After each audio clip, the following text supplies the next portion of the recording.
We have risen from the ashes to school the masses. Hello, everyone. Welcome to another edition of the Scholars of Wrestling Show, episode 280.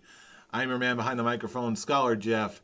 To my right is Scholar Tarek, who is looking up at what? Absolutely nothing. Absolutely nothing. Howdy ho, everyone. It's so great to be back here again in the Scholars of Wrestling Show with this fool. No champion, no newbie. We're all together, but not really. It's all these two that just want their best to just keep showing up on every show, but not these two. That's just... It worries me what happens to you when you're not holding some sort of a title belt. Oh no. Yeah, it's maybe a new me, but it's also the same me who is the undisputed scholar, Scholar Tarek. Welcome to the Scholars of Wrestling and or Scholars of Existential Quandaries. But just kidding, we're not the Scholars of Existential Quandaries. We know nothing about that. What we do know is the world of professional wrestling. And there's quite a bit to talk about on this week's episode, starting with a little something we like to call backstage news. Indeed, we shall go ahead, peek behind the curtain, and notice that it's Joaquin Phoenix getting ready to show up on the Murray Franklin show, getting ready to check in on a little backstage news. News. Joker references, man. You get what you fucking deserve. That was my one. Okay. Yes, but you know what? There is no laughing matter here because we got some very good news this week. Ladies and gentlemen, the WWE Ice Cream Bars are back. Sort of. It's taken CM Punk 10 years, but he's finally getting it. He's sort of come back to WWE, and the first thing that they announced, the return of the WWE Ice Cream Bar sandwiches. Look at that. Yeah. Just made you $1 million in ice cream sales. Yeah, really. It seems like when it comes to CM Punk, it's like the year of the sort ofs. CM Punk is back, sort of. The WWE Ice Cream Bars are back, sort of. They're only ice cream trucks, which I've read that detail. They're only ice cream trucks. Actually, yeah, that's from what I've read. They're only going to be available. Megaton, sort of. They're only going to be available through ice cream trucks. So I'm like, you mean to tell me I can't buy like a box of them at my local shopping center? I was going to buy a whole box of them just at least for our Royal Rumble viewing. But no. Ice cream sandwiches with a little bit of the bubbly? No, ice cream for dessert. A little bit of the bubbly gets served during the meal or during the cocktail hour. I'll save my cup for it, the shirt. Well, I can't really now. Really thinking about it. No, we can't. If it's only going through ice cream trucks, which... I'll tell you what, if it's any consolation, we did get confirmation that these are ice cream sandwiches. AKA, the original ice cream bars had the sugar cookie and the nice milk chocolate coating on the top, on the back, on a stick. Say it. On a stick. On a stick. On a stick. But yes, these just seem to be the sugar cookies in a sandwich form, just with like printed like Roman Reigns' face or something. I don't know. Right now, the only confirmed names that they have is Roman Reigns, John Cena, Becky Lynch, and Macho Man Randy Savage. An eclectic group, but you know what? I remember genuinely loving the cookies. Mm-hmm. The entire package was delicious, of course, but the cookies themselves, I remember them being absolutely tremendous. Like nothing I've ever been able to quite place before. So even if these ice cream bars are just like two of those sugar cookies, hey, it's still good. It's a win. Not quite the same charm as the other ones, but hey, I'll take a half victory when I can get them. Cheech Marin said it best. Well, better late than never. Indeed. But anyway, now moving on to This Week in Wrestling proper, we also have this week's episode of Monday Night Raw, and you have quite a bit to say about this one. I actually have a lot to say about this one. When it comes to what was what was given, I actually liked a lot of it, almost all of it. The only real criticism I had is that it wasn't it wasn't spread out very well. Like you got the first hour being on Andrade versus Rey Mysterio for the United States Championship, which was an amazing match. And then immediately after, let me take a step back. First was the announcement, the big announcement from Paul Heyman and Brock Lesnar, that not only is the WWE champion going to be in the Royal Rumble, he is going to enter as numero uno. Wait, what? He's number one. I know it is. That was my reaction. I was like, wait, why is he doing this? What is the reaction to make more history? I mean, what if you win? Do you fight yourself at WrestleMania? Do you not have to defend at WrestleMania? Like, do you fight Bray Wyatt? What? What does it mean? What does it mean? What if? That's very interesting. What if that's exactly what it meant? What if it meant like a champion versus champion match? Or what if the Fiend actually does enter the Royal Rumble? So many questions. I see. If anything, I see him appearing. I just don't see him being in the match itself. Like, my first reaction was, so he's defending the title, and then when it obviously was revealed that he's not, he's just in it. So my initial response was, but why? And then they threw in the whole possibilities of the potential dream matches that they could have, especially with its Raw, SmackDown, and NXT guys. So you got to get to see Matt Riddle and Brock Lesnar, Keith Lee and Brock Lesnar. Let's see, who from SmackDown will be interesting. I guess we could see Daniel Bryan once again go face to face with Brock Lesnar. We know those two work well together. I can't say. Well, wait, he's going for the title, but that's never stopped anyone before. Stranger things have happened. Yeah, I mean, who does that? But yeah, the whole possibilities just go, okay. With that aspect, I do like, but it just leads back to the initial question: is like, what happens when Paul Heyman spoiled it, which also adds another factor, because when he throws that, it's not a prediction, it's a spoiler. He hasn't been proven wrong with that statement. So it's like him winning is not a prediction, it's a spoiler. It's like, oh shit, does that mean we're gonna waste another Royal Rumble with Brock Lesnar winning it instead of, No. This is when he's going to be wrong, mark my words. That's me hoping so. And now I'll just got 2 words for you. Cain Velasquez. I really hope that's not the case. I actually, with how this Raw, easy fix. Easy fix. Is it really though? Yes. Give him some crazy run, and then Cain Velasquez comes in, they do fighty McFight.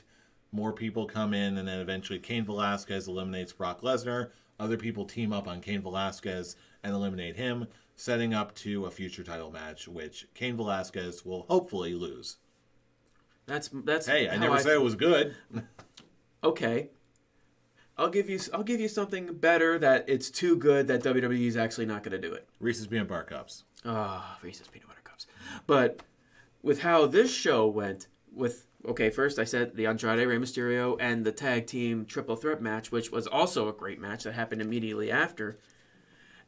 And that was all the first hour. Once the second hour hit, it was now more of the typical squash matches that Raw has been presenting the past few weeks. But the one difference that these squash matches had is that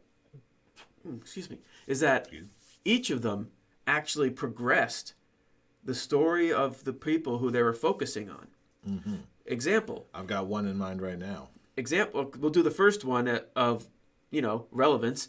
Eric Rowan and his whatever it is in his cage. That was one of those things where normally I just sort of tune out during these Eric Rowan squash matches, but given that air of mystery behind what's in that pen. Mist. Yes. Mist, haha. Just that, whether it's red mist or blood or whatever that is, it's okay. Now you got my attention all over again. It's Derek Rowan's head. Derek Rowan. Remember the long lost twin that showed up last year? That was never talked about again. Derek Rowan. He was never named Derek Rowan. We named him Derek Rowan. But wow, jokes. We're really good. Jokes. We're really as much as they're actually developing now that he's actually showing people what's in it and getting Red Mist and Mojo shitting himself backstage. I still feel like this is gonna be a very disappointing like reveal on what it actually is. But hey, at least they're actually doing something different with it. And now moving up that point, you have Aleister Black versus Shelton Benjamin, which Aleister Black won. And now with Buddy Murphy interfering after the match, we're getting Buddy Murphy versus Aleister Black 3 next week. And my response is, yes, please. They have, this is the one feud where I'm just like, please don't end. You guys are amazing together. And then finally, you have Drew McIntyre destroying No Way Jose, which also, even though he's facing, I guess, a face, I don't know what No Way Jose is nowadays. I don't think people care. I care about No Way Jose. You know you don't. I do care very much about No Way Jose. I don't believe you. No, it's the rest of his conga line I don't give a rat's ass about. The man is granted, Drew McIntyre destroying him means absolutely nothing. But what he did during the match is what's interesting, because one thing, he's adding a countdown to the Claymore. He's getting the crowd behind him to the point where did they just turn Drew McIntyre a face? And it's working? He's actually starting to get the crowd behind him. Where when I look at it in the long run, Raw definitely needs that one top badass babyface. And as much as I love Kevin Owens and Samoa Joe, I don't think Vince will allow them to be in that top spot, where I could see Drew McIntyre filling that spot, and the big reveal, he would be the one that eliminates Brock Lesnar to build a WrestleMania match between Brock Lesnar and slowly being pushed to the moon babyface Drew McIntyre, which from Royal Rumble to WrestleMania, hell, even right now to WrestleMania, I could see it actually happening and being put in the right direction where Drew could actually be a good, legit contender for Brock Lesnar. There's certainly, even if this isn't a full face turn in the typical sense of the word, I definitely get the sense that they're priming the audience to start cheering for him right now, and just really waiting until that right time to really spring it on people. And if it's not a Royal Rumble win, it's definitely some sort of big moment. Like you mentioned, either him eliminating Brock Lesnar or at least making it to maybe the Final Four in this year's Royal Rumble. It's got to be something. And from what I saw, how he had the crowd in his hand, basically just, it's like, yes, do it. It's like, he goes, you want me to do it one more time? And they're like, yeah, do it one more time. All right, ready? Okay, let's go. 3, 2, 1. Is it like typical babyface? Yes. Is it cliche? Absolutely. But he's making it work. So when he actually does that countdown and hit that Claymore, that crowd is actually on their feet for him.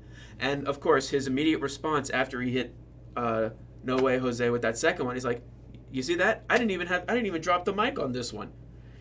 And then the week beforehand, he's talking about how sexy his body is. He was like effortlessly cool out of nowhere. I'm like, yeah, okay, at that point, where did this guy come from? And then I think in the long run, I'm like, you know what? There is seriously nothing more that you can do with Drew McIntyre as a heel. So turning him badass babyface to a guy pretty much he's just like, I don't give a shit. I'm really here just to basically kick ass, take names, and have a little fun with it. Yeah, I'm all for it. because we know the guy could put on an amazing match.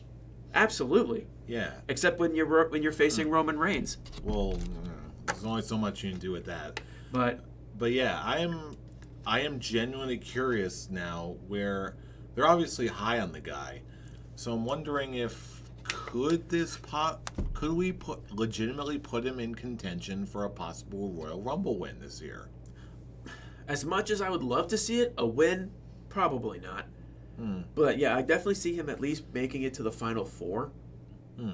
But I think the one big factor that has to happen for this face turn to actually really take effect and to have that one big impact that show, yes, he is a top player, is being the one who actually eliminates Brock Lesnar. Not Cain. No one wants to see Cain Velasquez do it. No one wants to see a returning Goldberg to do it. No one sure as hell wants to see Roman Reigns do it. So again, why not?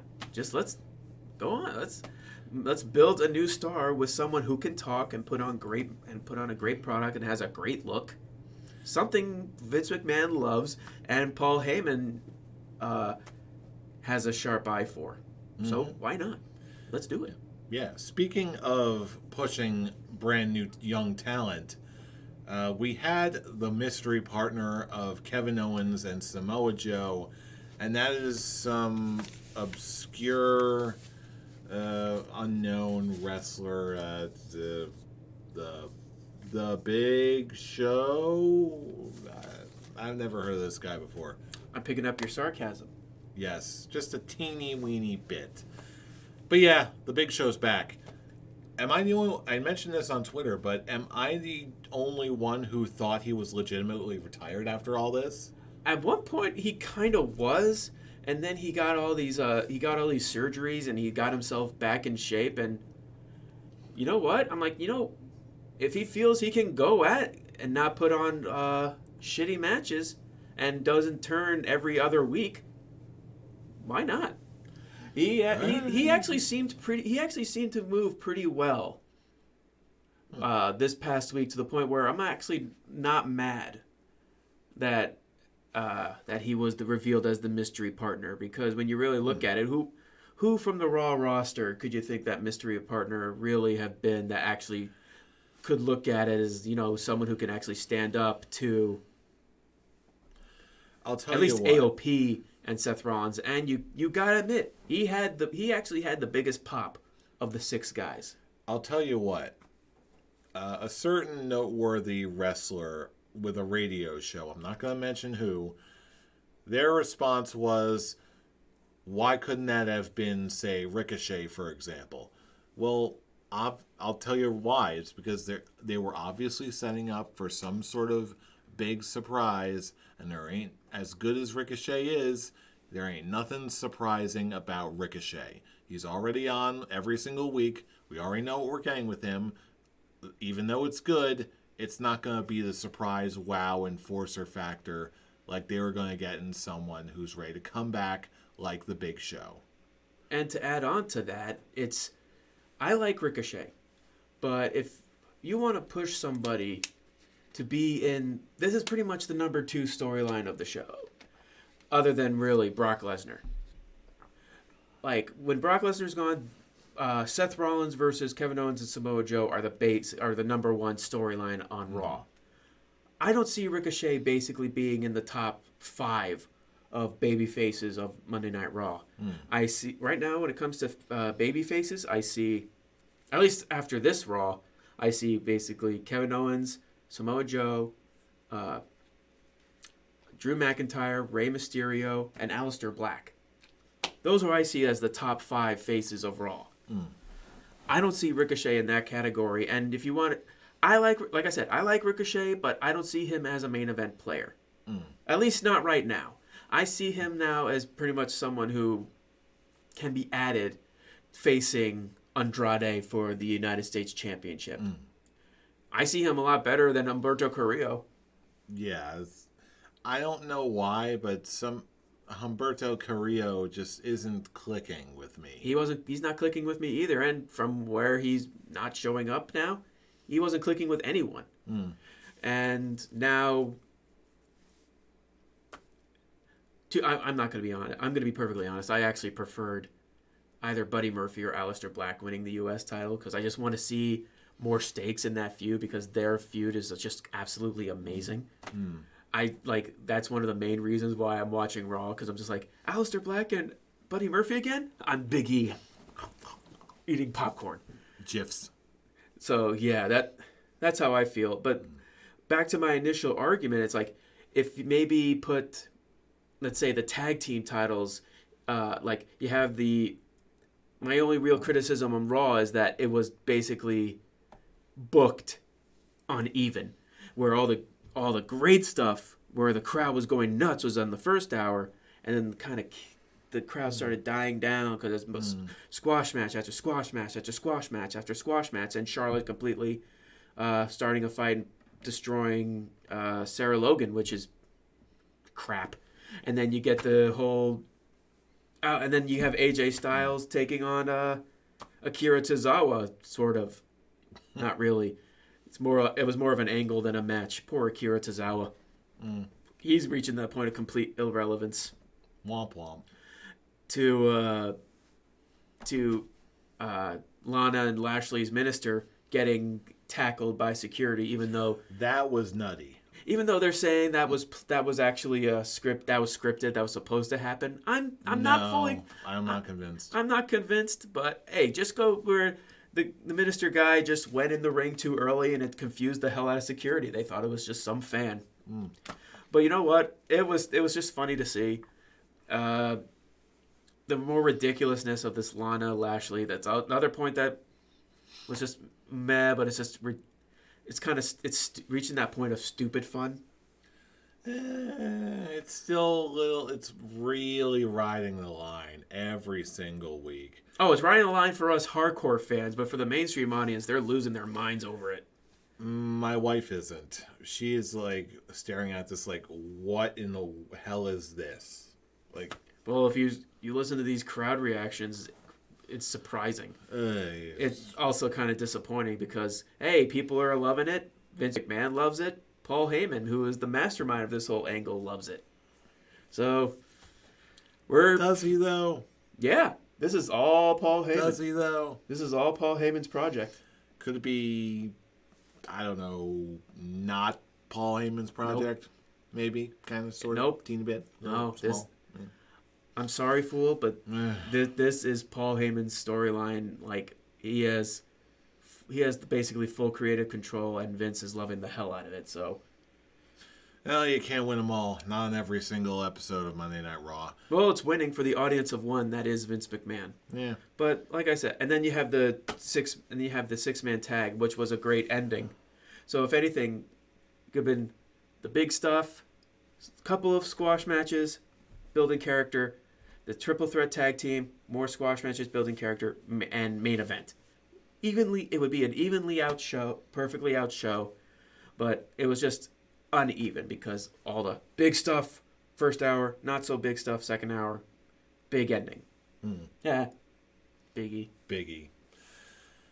But yes, that was some of the best of Monday Night Raw, and it definitely was a jam-packed show. Mm-hmm. But elsewhere, we do need to look at the other things that Pro Wrestling brought us this week, specifically with AEW. This week, the big angle was, okay, will Jon Moxley join Chris Jericho in the Inner Circle? I think we all thought we knew what the answer would be, and then we saw Moxley go, you think you know me, you think you know what really makes me tick, and you think you can buy me, I can't be bought. That's why my answer is yes. At that point, like, it kind of like, at that point, I'm like, he's very soon going to give Jericho a briefcase and is going to explode slime. I knew that point was coming. I'm like, I don't believe him for a second. I see this basically being, guess what? I'm just kidding. And guess what? That's exactly what happens. He actually said, hey, guess what? I got one more thing to say. Just kidding. And then he smashes Jericho's head with a little bit of the bubbly. And then he tried to, I'm not sure if you caught this, but he tried to pick up another bottle and smash it over his head. But the sugar glass must have just like collapsed in his hand. So he was just like, screw it. And It was a fun angle, but I felt like it went on a little too long. Yeah, he For my definitely kept taste. it going until the the 9:59 mark, and then it was like, "Oops, J.K. lol, I'm taking the car keys. Bye." And people are even wondering like, is he just going to take the car and just do something with it next week, kind of like a Stone Cold Steve Austin destroying the car type thing, since the Inner Circle put all their money into buying him that car. But I don't think so for two reasons. According to the storyline, it's a perfectly nice car. It's a good, cool car in storyline. In real life, there's also, you know what? They don't have WWE money. Why would they destroy a very nice, legit car like that? They probably just rented it. from what I've understand, it's actually Tony Khan's dad's car. Now, another reason why they wouldn't wreck it. So apparently he's all elite now. He was skeptical at first, but now he's just like, you know what? This is a good investment, and I'm all in on this. Go ahead, you could borrow my car for an angle. Bring it back in one piece. Pretty much. Okay, so the cement truck is out then. Pretty looks like it. Or dropping a giant pillar on the DX Express type ordeal. Mm-hmm. But at that point, I was just like, okay, maybe not. Maybe he will just keep it. And then more Brandy Rhodes killing storyline nonsense. Mm-hmm. I'm sorry. Now, I'm so glad that everyone is now reaching that point. It's like, yeah, you know what? Maybe Brandy Rhodes is not that great a person on camera personality. Yeah. She's not that great a talker. Her trying to be the Dark Order. What is it? What is she calling her group? The Dark Commission or something? The Karma and Friends. Who cares? That's what I'm calling them now. Karma and Friends. Okay, but yeah, she ruined the whole the women's championship match. Awesome Kong Country. Awesome Kong Country. Okay, are you done? For now. Okay. I can only make so many Kong jokes. Let's see what else happened. The Rhodes Brothers versus Lucha Bros. Yes. That was a great match. MJF was a delightful bastard. And there was just someone he went to talk, some new guy that some new person, I think his name is Diamond Dialis Hangman Page's brother. Diamond Adam Page's dialysis. Adam Page's Page? older brother. I don't know. Well, either way, this dialysis Page guy, he's old and people know him somehow. And apparently he stole Randy Orton's finishing maneuver. Come on, you gotta put off with a new talent. Okay, I can't do that. I can't make that claim. Considering he was one of the first people I was ever a fan of in professional wrestling, I can outside of this, I will no longer call him dialysis Page. But Diamond Dallas Page. But you do see like the whole like, this is pretty much WWE AEW's Big Show moment of the week. Mm. And trust me, I love Diamond Dallas Page just as the next person, but I was just like, okay, at least he's gonna be in a 6-man tag again. It's just that'll be fun. I don't care. I'm gonna enjoy it. That's gonna be the best way to protect it at Bash of the Beach. But I for one cannot move on without acknowledging one very important fact. What MJF said? No, Jurassic Express finally got a win. Oh yes, yeah. At the cost of Orange Cassidy. Yeah, someone had to do it, but you know what? Well, at least he didn't get pinned. Yes, no one pins Orange Cassidy. No, not at all. He's just too cool to be pinned. Mm-hmm. He's the El Dandy of AEW. Sure. Let's go with that. But anyway, what we cannot also leave with the Wednesday Night Wars without checking on what NXT is doing. And what NXT is doing is bringing back another classic tournament, but also bringing back that hot young independent signee. Okay, I'm not even doing this bit anymore. Alex Shelley is back. He's teaming with Kushida. The Time Splitters are back for everyone who was watching New Japan and knows them. That's another name that I genuinely thought was retired. I thought Alex Shelley was done. Funny. He actually was. He actually did announce retirement. He's the one I actually do know announced retirement, and then next thing you know, okay, is he just here for the tournament? Probably. He's just here for the tournament and the monies. So, yeah. Monies. Yeah.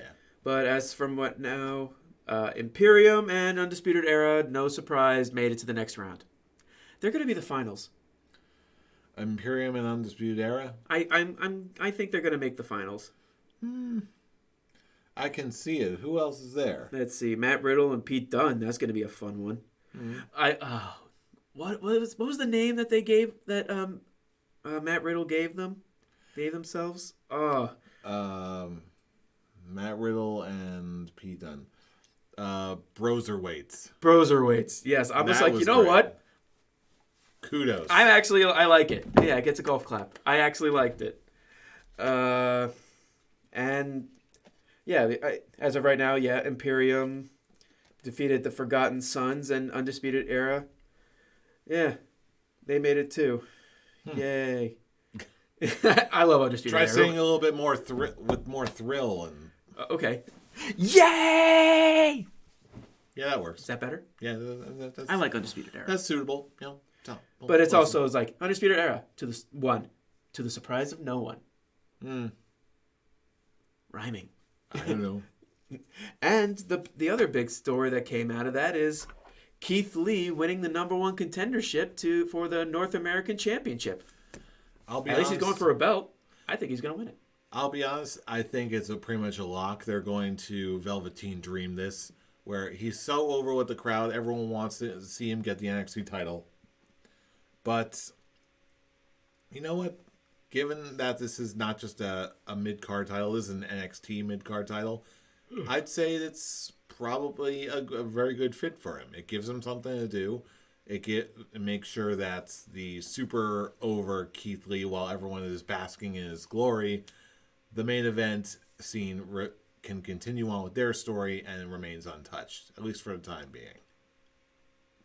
And Rhea Ripley is going to get a #1 contender next week because of the whole announcement of the Women's Battle Royal. Now, who could that possibly be to face Rhea Ripley? Any early predictions? I'm not going to lie. I kind of want to see Toni Storm.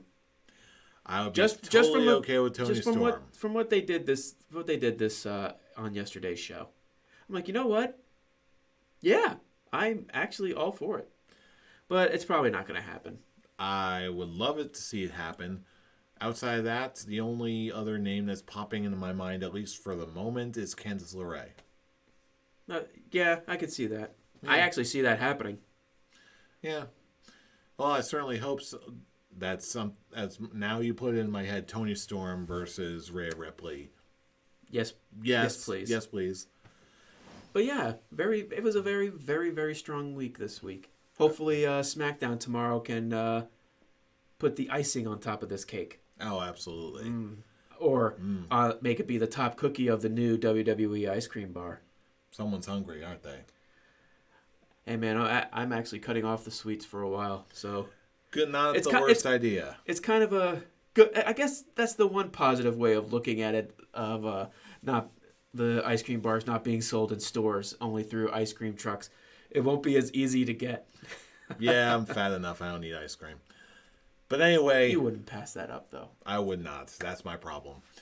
But anyway, that is This Week in Wrestling. But we do have one other announcement before we end up closing with the show. What big announcement could you put in the first episode of Scholars of Wrestling, of the real first episode of Scholars of Wrestling in January? Well, it's January. The Royal Rumble is coming up. You're watching the Scholars of Wrestling show. That can only mean one thing. The Royal Rumble prediction game is coming back. Which one is this? What is it, like the fifth Scholars of Wrestling Royal Rumble game? Well, before it was part of the Scholars of Wrestling, This is actually the 10th annual. Is it the 10th? It is the 10th annual Royal Rumble game. We've been doing this for a while, even before we called ourselves the Scholars of Wrestling. We just keep on going and going and going. Where you put in your prediction to pick 3 numbers, who's going to win each Royal Rumble. You gain points for how many eliminations each person gets. The highest score at the end of the night wins. We got some past winners right here. Mm-hmm. It's a good feeling. It is a darn good feeling. Now you may be asking yourself, when does the game? You can find the game on Facebook, by the way. It's an open event. It will be an open event, and the open entries start right now. Just run a search for the 2020 Royal Rumble game. Enter, put in your predictions, get the hot numbers while you can, because no one can enter the same entry twice. I will say, though, I know that you posted your numbers and predictions, but I'm just going to do what I've done every year when it comes to the Royal Rumble game. I'm just going to post the numbers. Predictions are going for the Royal Rumble prediction show. Mm-hmm. Build suspense, man. Yep. Deadline is 5 o'clock on Royal Rumble Day. That is Sunday the 26th. Sunday.